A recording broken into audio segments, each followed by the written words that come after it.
সবাই দেখুন, এখন সুইজারল্যান্ডে হচ্ছে এখন উইন্টার। উইন্টার মানে হচ্ছে একদম অনেক ঠান্ডা, স্নো পড়ে।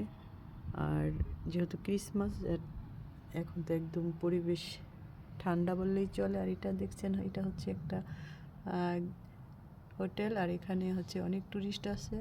যেহেতু এখন উইন্টারে আমাদের সুইজারল্যান্ডের পরিবেশটা খুবই সুন্দর, যেটা কি বলবো, যে বাংলাদেশ কিংবা এশিয়ার কোনো দেশের সাথে আমাদের সুইজারল্যান্ড কিংবা ইউরোপের সাথে তো ইউরোপের সাথে মিল আছে, কিন্তু এশিয়ার সাথে তো আসলেই নেই। যাই হোক, তো দেখুন ঠান্ডায় আমার গাছ মানে বারান্দার গাছগুলো পর্যন্ত কি অবস্থা হয়ে গেছে।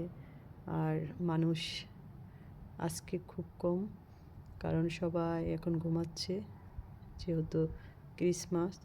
সবাই কালকে রাতে অনেকেই জাগা ছিল, আর এখন তারা সবাই ঘুমাচ্ছে। আমি হচ্ছে আমার রান্নাঘরের থেকে ভিডিওটা করলাম। দেখেন কত মানুষ আসতেছে ওখান দিয়ে। আর এখন সবাই ঘুমাচ্ছে, আমার ছেলেও ঘুমাচ্ছে, আর মেয়ে হচ্ছে ভিডিও দেখতেছে। আর আমি আপনাদেরকে দেখাচ্ছি হচ্ছে আমার বারান্দাটা। যাই হোক, আমি বারান্দায় চলে যাচ্ছি। এই হচ্ছে বারান্দা।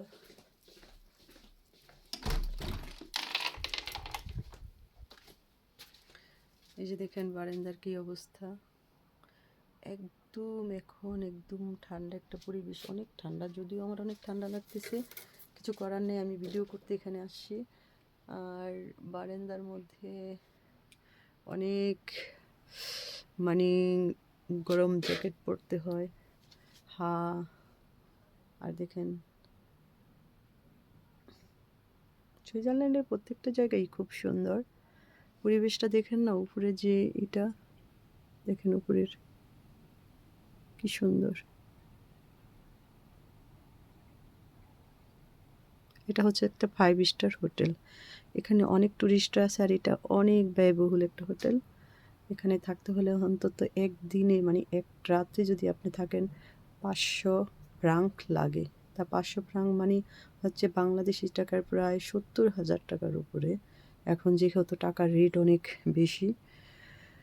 এটা একটা নামকরা একটা হোটেল, একদম জুরিকে।